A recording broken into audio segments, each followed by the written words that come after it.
170 घंटे बाद इजराइल पर ईरान का सबसे बड़ा मिसाइल हमला।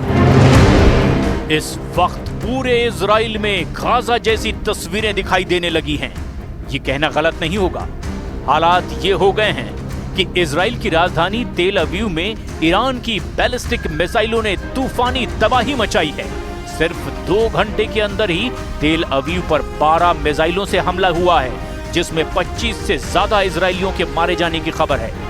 ईरान के हमले साबित कर रहे हैं कि ईरान पर जिस तरह से 13 जून से 17 जून तक खूनी हमले हुए, उससे ईरान को भले ही भारी नुकसान हुआ हो, लेकिन ईरान ने अब हाइपरसोनिक बैलिस्टिक मिसाइलों और आत्मघाती ड्रोन से खूनी हमले इजराइल पर शुरू कर दिए हैं। इस वक्त की सबसे हैरान करने वाली खबर यह है कि अमेरिका और इजराइल मिलकर 180 जेट से ईरान पर हमला करने जा रहे हैं, जबकि अमेरिका और इजराइल के लिए सबसे बड़ी चुनौती ईरान का फोर्डो परमाणु ठिकाना साबित हो रहा है, जो जमीन में इतनी गहराई में है कि इससे 30,000 पाउंड का बंकर बस्टर बम भी आसानी से तबाह नहीं कर पाएगा। इधर ईरान के समर्थन में रूस और चीन खुलकर सामने आने लगे हैं। पुतिन ने 2 टूक कह दिया है कि इजराइल के हमलों से ईरान के भूमिगत परमाणु अड्डों को नुकसान नहीं हुआ है।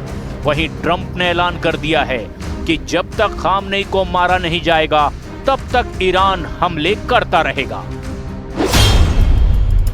खामनेई का खुला चैलेंज, फोड़ कर दिखाओ फोर्डो परमाणु अड्डा। इजरायली हमले बेशक ईरान के लिए काल साबित हो रहे हों, लेकिन ऐसा बिल्कुल भी नहीं लगता कि ईरान के 20 टॉप कमांडर, 4 परमाणु वैज्ञानिकों के मारे जाने के बाद भी ईरान के तेवर ढीले पड़े हों। पिछले 8 घंटे में इजराइल ने ईरान में अराक हैवी वाटर रिएक्टर पर हमला कर दिया है। कुछ घंटे पहले ही इजरायली सेना यानी आईडीएफ ने अराक में होंडब शहर के लोगों को इलाका खाली करने की चेतावनी दी। अराक में हैवी वाटर रिएक्टर है, जो कि फैसिलिटी ईरान के न्यूक्लियर प्रोग्राम का एक अहम हिस्सा है। इसके साथ ही साथ अराक में बड़े पैमाने पर हथियारों का उत्पादन होता है, जिसे इजराइल ने 40 जेट के हमले से तबाह करने की कोशिश की है। अभी तक ईरान के नातांज परमाणु ठिकाने को तबाह करने का दावा किया गया, लेकिन इधर अचानक ईरान के समर्थन में रूस और चीन ने बयान देना शुरू कर दिया है।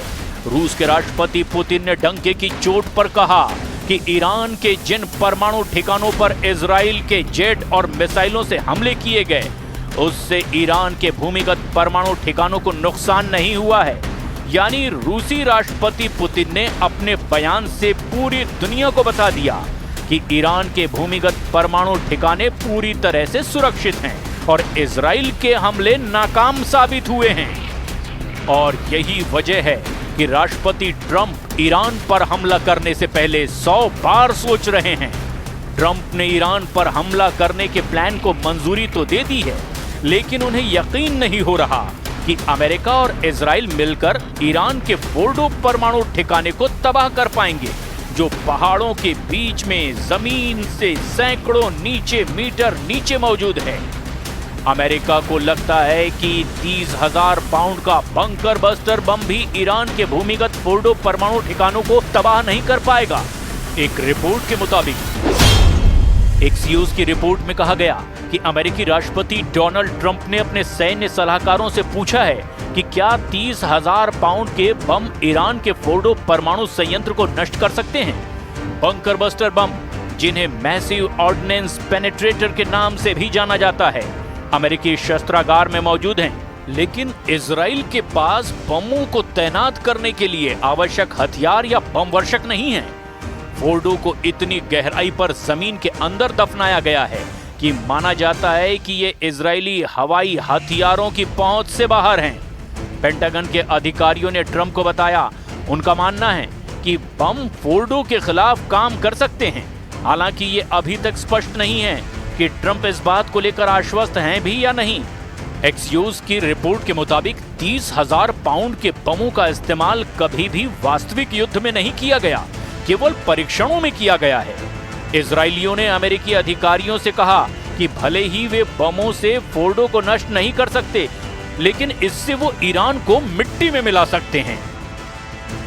Мы видим, что на сегодняшний день в Иране, при всей сложности происходящих там внутриполитических процессов, мы об этом знаем, и я думаю, нет смысла углубляться, но все-таки происходит консолидация общества вокруг политического руководства страны.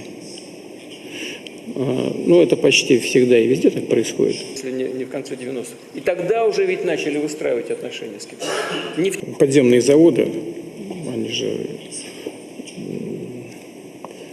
они существуют, ничего с ними не произошло. И в этой связи, мне кажется, было бы правильным всем вместе поискать пути прекращения боевых действий. I have a meeting in the war room in a little while, situation room, as some people call it.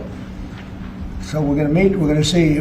We're in the midst of it's a terrible thing. I hate to see it. I hate to see all that death. So much death and destruction, but death primarily. That's what I hate to see.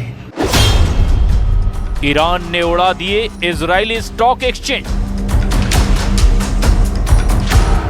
ईरानी समाचार agency IRNA के मुताबिक सुबह बमबारी में Iran का मकसद IDF खुफिया headquarter और सुरुका अस्पताल के पास बने एक बेस को निशाना बनाया गया। इसीलिए इजराइल के सुरुका अस्पताल पर ईरान ने हमला किया है। ईरान ने सेंट्रल इजराइल में स्थित स्टॉक एक्सचेंज बिल्डिंग पर भी मिसाइल हमला किया। अरब मीडिया के मुताबिक इसमें बिल्डिंग को काफी नुकसान पहुंचा है। ईरान ने जवाब में इजराइल के 4 शहरों तेल अवीव, बेरशेबा, रमत गन और होलोन पर 30 मिसाइलें दाग दी। इजरायली मीडिया रिपोर्ट्स के मुताबिक 7 मिसाइलों को इजरायली डिफेंस सिस्टम रोकने में नाकाम रहा है। ईरान के हमलों में 176 लोग घायल हुए हैं। 6 लोगों की हालत गंभीर बनी हुई है। इजरायली पीएम बेंयामिन नेतन्याहू ने कहा, ईरान जानबूझकर इजरायली नागरिकों और अस्पतालों को निशाना बना रहा है। इजराइल इन हमलों का बदला जरूर लेगा। ईरान और इजराइल के बीच जंग 7वें दिन में पहुंच चुकी है और अब तक इजराइल के 25 लोग मारे जा चुके हैं। वहीं वॉशिंगटन स्थित एक ह्यूमन राइट्स ग्रुप ने दावा किया कि ईरान में मौत का आंकड़ा अब तक 639 हो चुका है और 1329 लोग इसमें घायल हुए हैं। इधर ईरान और इजराइल की भीषण जंग ने दुनिया को बांटना शुरू कर दिया है। रूस, चीन और तुर्की ने इजराइल का खुलकर विरोध करना शुरू कर दिया है और साफ चेतावनी इजराइल और अमेरिका को दी है। ईरान पर हमले बंद करो वरना अंजाम बुरा हो सकता है। ईरान में आयतुल्लाह अली खामनेई की सत्ता रूस के लिए बहुत अहम है। एक्सपर्ट्स बताते हैं कि ईरान की बर्बादी रूसी राष्ट्रपति व्लादिमीर पुतिन के लिए न सिर्फ सामरिक झटका होगी बल्कि उनकी इज्जत पर एक बदनुमा दाग भी लगा देगी। ईरान रूस का अहम आर्थिक और सैन्य साझेदार है। रूस ने ईरान में अरबों डॉलर का निवेश कर रखा है। खामनेई की सत्ता रूस को मध्य पूर्व में एक विश्वसनीय आधार प्रदान करती है। अमेरिका और उसके सहयोगियों के खिलाफ दोनों ने साझा मोर्चा बना रखा है। खामनेई का शासन रूस की भू राजनीतिक और आर्थिक राजनीति का एक महत्वपूर्ण हिस्सा है। ईरान का अगर पतन होता है तो रूस के लिए ये सीरिया से भी बड़ा झटका होगा। इधर ईरान के परमाणु बम पर हैरान करने वाला एक दावा अंतर्राष्ट्रीय परमाणु ऊर्जा एजेंसी ने कर दिया है। अंतर्राष्ट्रीय परमाणु ऊर्जा एजेंसी यानी IAEA ने 19 जून को कहा कि ईरान परमाणु हथियार बनाने की कोशिश कर रहा है। इसका कोई सबूत नहीं मिला है। IAEA के डायरेक्टर राफेल ग्रॉसी ने भी अल जजीरा को इंटरव्यू में ये ताजे दावे किए हैं। ऐसे हालात में सवाल ये उठता है तो फिर अमेरिका की शय पर इजराइल ईरान पर खूनी हमले आखिर क्यों कर रहा है? इधर रूस ने ईरान और इजराइल जंग में अमेरिका की दखलंदाजी को लेकर चेतावनी दे दी है। रूसी समाचार एजेंसी इंटरफैक्स के मुताबिक क्रेमलिन के प्रवक्ता दिमित्री पेस्कोव ने कहा है कि अगर अमेरिका ईरान और इजराइल के बीच चल रहे संघर्ष में दखल देता है तो इससे हालात और ज्यादा बिगड़ सकते हैं और तनाव खतरनाक स्तर पर पहुंच सकता है। इधर ईरानी हमलों से तिलमिलाए इजराइल के रक्षा मंत्री इजराइल काट्ज ने भी ईरान के सुप्रीम लीडर को मॉडर्न हिटलर करार दिया है। काट्ज ने कहा अब उसका अस्तित्व नहीं रह सकता। इजरायली सेना का लक्ष्य है कि वो इंसान अब बचना नहीं चाहिए, उसका अस्तित्व खत्म होना चाहिए। कॉट्स ने कहा, खामनेई जैसे तानाशाह जो ईरान जैसे देश का नेतृत्व करते हैं और जिन्होंने इजराइल के विनाश को अपना लक्ष्य बना लिया है, उसे इजराइल को खत्म करने के इस भयानक लक्ष्य को जारी रखने या पूरा होने की अनुमति नहीं दी जा सकती। מצב חמינאי, היטלר המודרני, אדם עומד עשרות שנים בראש מעצמה, יש לו השפעה אידיאולוגית רבה, הוא מפעיל אותה ואומר שהוא בעד השמדת ישראל, הוא מפעיל את כל המשאבים גם על חשבון העם שלו למען המטרה, ואנחנו רואים היום הוכחה שהוא באופן אישי נותן הוראה לירות על בתי חולים.